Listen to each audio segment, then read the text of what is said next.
I'm Mercedes Yarbrough, aka Mizz Mercedez, your kid's favorite teacher. I'm also the Community Engagement Manager at the Victoria Theater Arts Center. We're under renovations currently, located on University and Victoria in St. Paul, and we'll be opening summer of 2024. So the goal of this is to get to know the community. My vision for the Victoria Theater is, or our vision at the Victoria is, for us, by us. So we are going to be for the community, by the community. So we want your guys' input for what the Victoria Theater Arts is going to be. So what better way than to find the best artists from Rondo community right now. So we are Rondo, and you are Rondo. So yeah, I'm really happy to be here with Lewiee Blaze. I met him, or I seen him at the Frogtown Festival, and I was amazed at his performance just because something that this generation is missing is real, authentic music. You had a live band, you performed, you connected with the audience, and I was really intrigued by that. And Jamlea Pettiford, I run into her all the time. She's an educator, amazing singer. Like, when you talk about an artist that makes you feel, her voice will make you feel and get chills. And I know Myc Dazzle as Michael Batson. We went to school together. He was always very fashionable and always a visionary. He had a vision for the future, and it's been amazing to see his work. And you can drive around the city of St. Paul, Frogtown, wherever, you're gonna see his artwork. You're also gonna see his photos, his books. But yeah, Thank you for having us. And Lewiee Blaze, that was just my intro of how I know you guys. But Lewiee Blaze is an outstanding musical artist. He's also a songwriter, an author, an entrepreneur, and most importantly, a healer who uses his art to spread more love.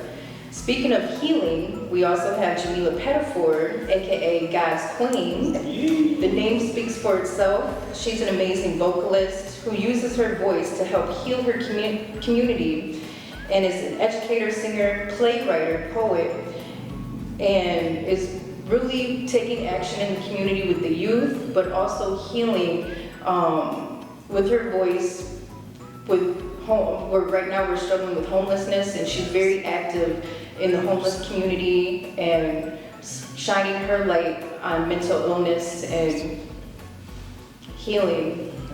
Yeah. And then Myc Dazzle, as I said, you can catch his artwork all over around the city. And he's an Emmy-nominated, multi-talented artist and author from the Frogtown community. He does animations, art. I've seen him rap, dance, anything with the arts he can do. Like, yeah, he's amazing. He's also the founder of a creative production consulting firm called Discover Dope. So, one thing at the Victoria, we just want to know, what is a safe space to you guys? So, yeah, you guys can chime in whenever you'd like.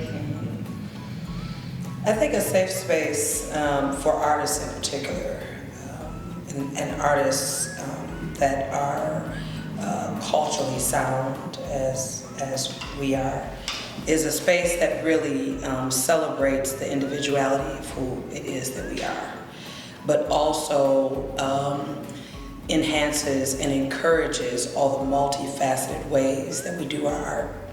You know, I bring my art into these spaces of the dually diagnosed, chemically dependent, mentally ill, long-term homeless families. I bring that art because it is not only me standing here, but all the people who came before me are standing with me as I bring this to you. Because these things that we are doing, from the music to the poetry to even the way we dress, is a representation of the people that we come from and the healing in the ways that we've had to use to cope with us being different as an artist. In many spaces, because we are artists, people often don't understand us. And so when we bring all of our differences into these spaces, people are able to pick and find themselves amongst the who of what we bring. And that's what's nice about, and that to me is a safe space. It's a space in which we are able to bring all of our different disciplines into this space to bring about a healing, knowing that we don't stand alone, that we bring all of our people with us into these spaces. Absolutely, absolutely. I love that. I most definitely agree. And, to kind of piggyback on that, when I, think of a safe space, so first off, I'll just let y'all know, when I hear safe space, I get triggered personally because I've been, in certain, organizations or just I've had certain experiences where like it's this label of safe space, but internally it's really not nothing safe about it. It's a buzzword. You feel me? Yeah, it's a buzzword, right? They gaslight us with it. So I begin to take upon the thought, like the mindset where like, man, it's really no such thing as a safe space, but it's a brave space, right? So I replaced that word with it because we have to be brave, you got to be courageous to even, what we do as artists, right? We're so vulnerable when we're sharing ourselves with the world. A lot of my work is storytelling. Real things that I've gone through, right? Sharing that experience, but I also believe that we can take our pain and turn it into passion, right? We can take our trauma and turn it into traction and be triumphant and whatever we do. And to me, any space that can create an opportunity for that is what a safe space would be a brave space, for sure. And when I think of that, for me, it's creativity, is being able to be free, Yes, I love that. Yeah, not really having any restraints on where you can go, not really having a ceiling, not really having nobody in your ear, micromanaging you and putting you in this box way of thinking, right? When you can really just take everything that you've endured and express that in a creative way. That's a safe space for me. And I'm the type of creator, I can create like anywhere. I could be in a club and a verse would come to my mind. And the club ain't really the safest space for everybody, right? But like, I don't know, it's just a different connection that I got with my art, and my creativity and the passion for it. Like, it can be all types of stuff going on, but when that creativity is flowing through, it can happen anywhere, anytime, and that alone is very safe and it's brave to do that. So. Yeah, I'm gonna chime that in. He brought up the idea of freedom, and I feel like all the safest spaces I've ever been in have allowed me to feel safe in my skin. Like, it's a judgment-free zone. It's a place that revolves around collaboration, revolves around education, and a lack of competition. I feel like competition is healthy, but in the arts, it can still, it can muddy the process and make a space not safe very quickly when people are, trying to outdo each other artistically. So I feel like collaboration, spaces that feel like people are coming together. I can bring my art in, you can bring your art in, we can create together, and it's not friction, it's flowing, you know what I'm saying? I feel like that's what a safe space looks like. I'm a big preacher of love is power, and to me, one of the definitions of love to me is safe. So whenever love is being shown in spaces, it's not safe. So what I heard from you guys was community, collaboration. You feel free to be creative, but also you feel connected to your whole lineage of family, your roots and history. So my next question is, what was it like growing up in the Rondo Frogtown community? And what safe places, what were some safe places for you? Yeah, when I think back to my memories, like this is early childhood, so I tell everybody this, right? That I'm from the Twin Cities. You know, it's a real big thing out here, you know, and like my Minneapolis folks who know me from Minneapolis, they be like, oh, you from St. Paul now, you know? Then my St. Paul folks be like, oh, you from the app, you know? So it's like, where do I land at, right? So I just represent the Twin Cities, but early childhood, you know, since, you know, infant and toddler stages, I was over here in the Rondo community, and my experience was just so beautiful. I remember because my father, he was a musician actually in this area, so he played a lot of shows. He had a band.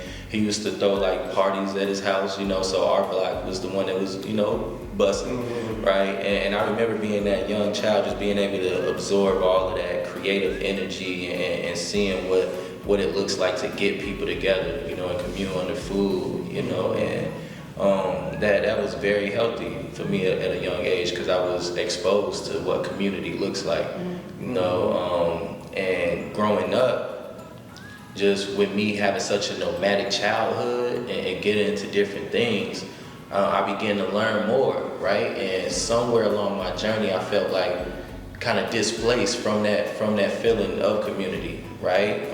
It wasn't until I got, you know, to high school and I came back to this area to graduate from the high school for Recording Arts. You know, shout out Studio 4, okay? Shout out my peoples over there. I got shout them out anything I do. It wasn't until then when I got reconnected with that same feeling that I had as a child, you know, of feeling secure and really feeling wrapped around in the arms of community. And I admire this area specifically for that, Rondo, you know, St. Paul. I really admire the culture here because it's such strong unity here, and that's not something that you see in a lot of other places. So, yeah, that's been my brief experience thus far. I moved to the area when I was in 8th grade. So at first, you know, I was living amongst the whites. So coming to Frogtown / Rondo around that age, I was scary, I ain't gonna lie. Like, you know, it's like these streets a little bit rough where I'm from, you know? But I feel like going to Central. Central. All day. And connecting with, you know, my St. Paul family. You know, Matt's over here off camera, but like I was real tight with his family. And just running the streets in, you know, middle school and high school, I feel like those became, you know, the safe spaces. You know, there should be an alley and the boys, you know, we hooping. You know, Jamlea, you know, West Mini, you know, and, you know, places where you really just having those coming of age stories, you know, where you really making those strong memories. And I'm also a black box kid, so Central and Jan and that space and the arts and the folks who came out of there became a part of, you know, that ecosystem. And Osmond Mortal, so like Lewiee now and dancing and all that, like the arts is kind of, I associate this area with the arts because it's where I became an artist. So yeah, that's my experience with Rondo. Well, Rondo is, it's a part of who I am. I mean, from the late 1800s, my great-grandfather, Cassaville Bullard, built St. Paul. Oh, he was a master builder. Yeah, he was a master mason builder. Wow. And so from the St. Paul Library to the St. Paul Hotel to Como Park to the Golden Horses on the Capitol, all of those were hand-built by Cassaville Bullard, who was my grandmother's father. That's great. And so generations I've been Rondo. And on both sides of my family, from the Blakey side to the Pettiford side, both of them are, you know, Rondo and are established in Rondo and are at the History Center. You can actually pull up the Pettiford family, the Blakey family, and you can see generations of achievements that have been there. So all my life, I've always felt loved. I've always been proud to be Black. I've always been surrounded by husband and wife families that grew up in homes. We didn't have single motherhood, growing up in the 80s. We had whole families. I went to a church where everybody was married and had been married for generations. And I came from both sides of my family of marriage, husband and wife teams. And so, which is different than what I see now from the late 70s to, current day. I've literally seen the face of Rondo change, all these years. And from where everyone who owned the homes were African American families to now slowly the families were moving out, Hmong families and Caucasian families moving in, and just the demographic and the love that we had, the community that we had, has totally and completely changed. We were raised with, intellects like Mahmoud El-Khateh. I mean, we were groomed by beautiful people who not only could play every instrument. Every Black man I knew played an instrument of some kind. They could play the piano, they could play the bass. I mean, they were writing music. And so from when we went to church, all the musicians were Black men, you know what I mean? So I grew up with musicians, and you had to know how to sing, you had to know how to play an instrument, you had to know how to do poetry, you had to know how to write and recite, because it was just like a part of what it is that we did. And like I said, I was telling you that I only went to 2 schools. I went to Benjamin Mays, kindergarten through 8th grade. Then I went to St. Paul Central High School. I mean, that's what you did. You only went to those 2 schools. And then all of my educators and teachers at the time were people who went to my church. So I grew up with Black principals. Mr. Bennett was my principal. You know what I mean? I had, my music teacher, Miss Adewumi. Most of my educators were Black people. They had afros. They loved on us. They kissed us. They told us we were beautiful. So I feel so honored to really come from the heart of Rondo, and like I said, from the late 70s until present day, being from Rondo, some of the greatest and most sweetest and most genuinest people. I mean, from cooks to historical churches like Pilgrim and St. James and Mount Olivet and Camphor. We all got together, we fellowshiped. We knew who made the best lemon cake. We knew who made the best greens. We knew that if someone passed away, they had a house full of food for the next 3-4 days. Everybody went to their home and sat with them and fellowshiped with them. We had Rondo days, we had Selby days, we had, just so many things that really built up. And then we had Hallie Q. Brown every day. We went to Hallie Q. Brown. Everybody went to Hallie Q. Brown. You went to the summer camps. You learned how to cook at Hallie Q. Brown. You learned how to fellowship and be friends. So we really, I have to say, the beauty of Rondo is something that I really feel sad that this generation doesn't get to see the true side of the beautiful Black families that lived in Rondo. I'm talking about whole families, generations of families. Yes. I didn't grow up in single families, we didn't. And so many times when I would go to different conferences as social work, people would turn to me and say, yeah, what was it like growing up with a single mother? I didn't know that. That wasn't my life. My parents are still married. And like I said, on both sides of my parents' families, they're still married. So we grew up around Black love, Black marriage. You worked it out. That's just it. You didn't get a divorce. You kept your home. And so I'm grateful for that tutelage, and I'm grateful for St. Paul Central and all of the love that I had there, from Frank Ward to Jan Mandel. The list go on and on. Black Box. I learned how to write my first plays at the Black Box in the 90s. I appreciate that. And so I have to say, Rondo is a unique place, and wherever I go, I don't care if I'm in New York, I don't care if I'm in LA, people are like, how are you such a soul sister?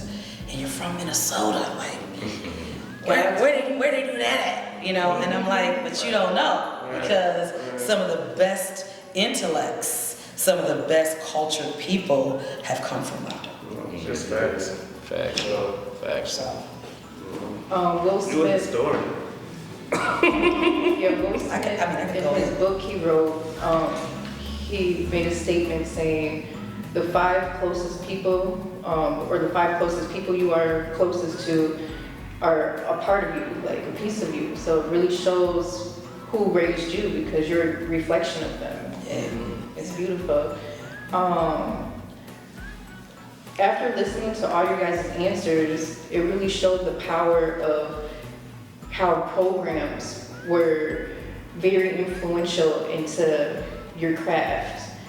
So my next question is, what type of programs would you like to see at the Victoria Theater? What do you think would help this generation in the arts?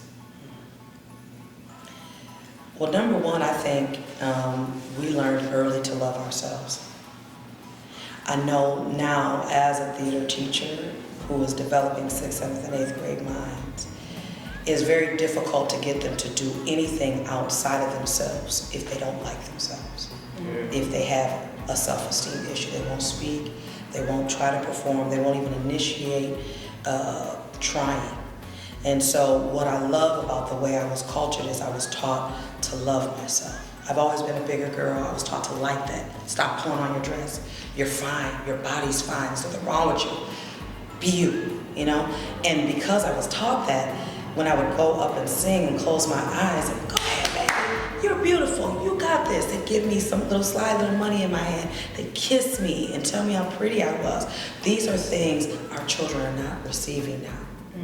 Okay? They're not being told that you are somebody, and you being in your black body, you are important, you're loved, you're cared for. We celebrate that. And so to me, the foundation of it would need to be teaching them how to love themselves. And then going into the music, the arts, I mean, starting off with having them sing.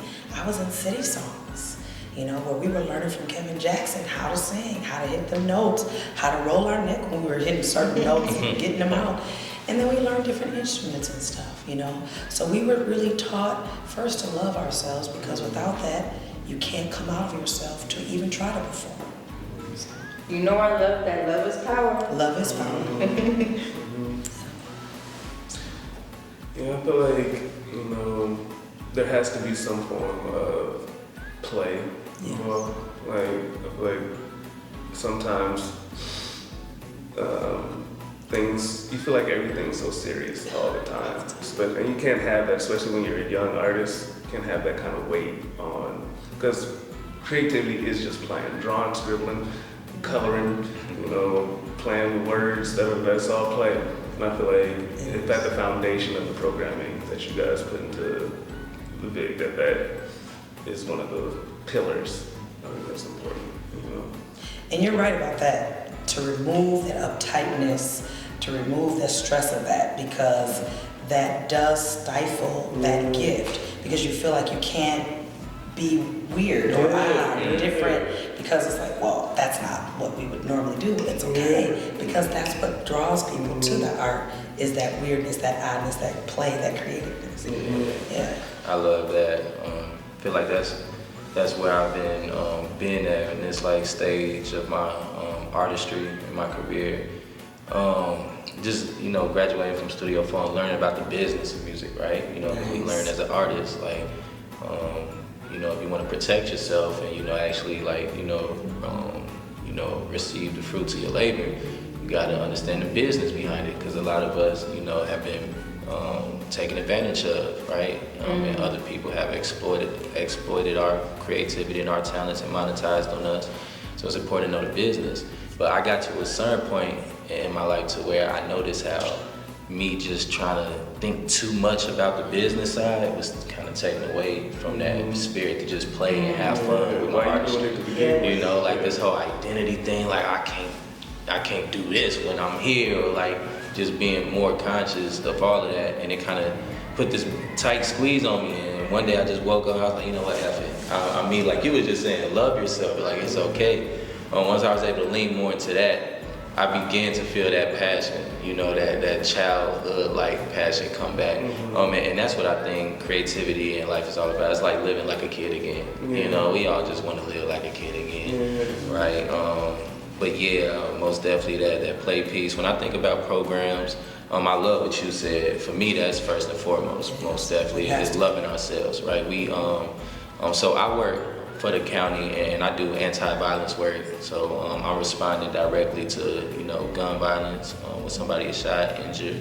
My team, you know, we're making our way up to the hospitals. We're providing wraparound services and support for the families that's going through that transition.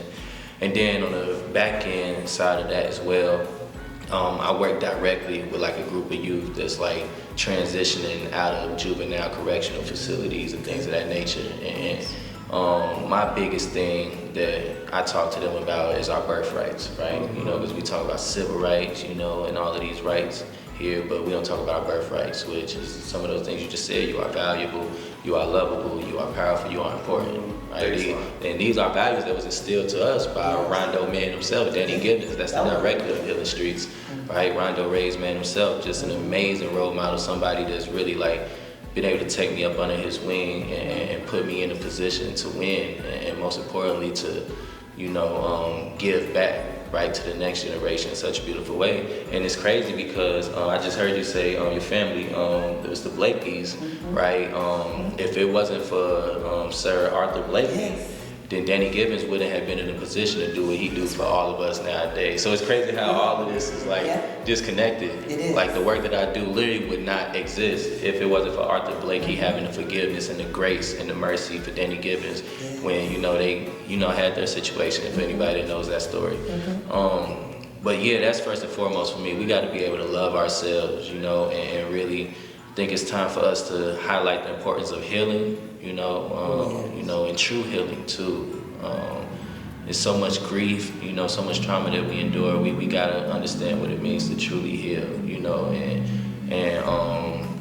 it has to be something that builds community, you know, put us in a position to collaborate, like Dad said earlier, and you know, have us go through experiences where we can contribute to a movement that's bigger than ourselves. I feel like in this society it's very like individualistic, you know, in America a lot of us are kind of in our own silos and it's all about what can you do for yourself. But I'm a very like selfless person, you know, and it just irritates me at how selfish the world is, I ain't gonna lie. So I think, you know, programs or experiences that teach people to love themselves first, right? To, you know, don't be afraid to share your talent or your gift with the world, because you have a light and you should be, you know, encouraged to share that, right? But then also being able to, you know, coexist with others, right? And not have a mentality of no big eyes, little U's, right? Like this ain't about competition, it's about collaboration. So those would be the big things for me. And when you said that too, what helps to build character in our young people is civic engagement. Teaching them how to take the gifts that they have and give it to others. Creating an intergenerational opportunity so that they're getting the mentorship from our elders, but they're also taking the gifts that they have out to the community. And from that, we can ask for them to bless the purse, right?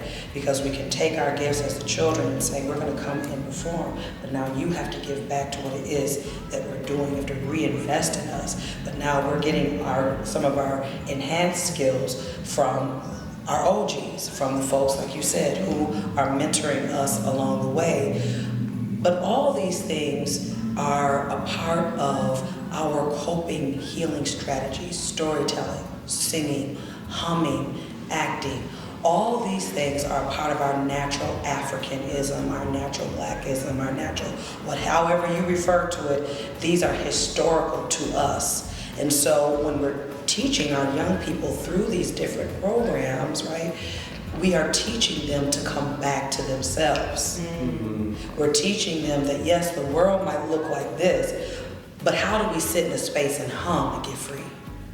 How do we sit in a space and do a Negro spiritual healing in which we are now being set free from all this stuff that tries to attach to us? These are things that we give to our children as keys of success, because we know it's going to take more than just intellect. They got to be attached to their spirit. And that's what's powerful about our artistry, is when we teach our children to be true, authentic artists, they become spiritual.